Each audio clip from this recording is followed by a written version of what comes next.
ওর পোশাক দেখে মনে হয় বোঝা যাচ্ছে আর্জেন্টিনা, অবশ্যই আর্জেন্টিনা। না মানে ব্রাজিলও পছন্দ করি, আমি অ্যান্টি ব্রাজিল নই, ব্রাজিলের খেলা খুব ভালো লাগে, কিন্তু আমরা আর্জেন্টিনা।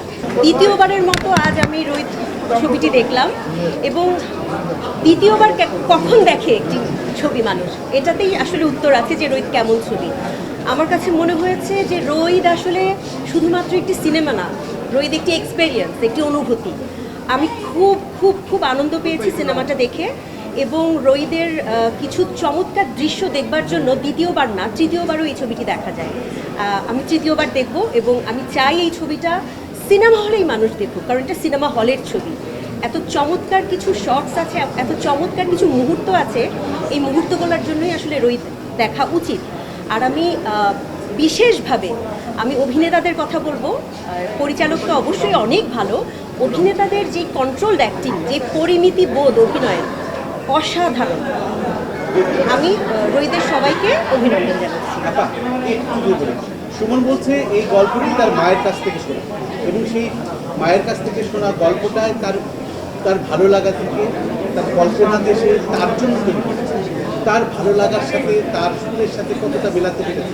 এটা তো আসলে একজন পরিচালক, তার কিছু নিজস্ব কিছু বোধ থাকে। আমি আসলে দর্শক হিসেবে দেখেছি, তো আমি আসলে পরিচালকের কোনো বোধ বোঝার চেষ্টাই করিনি।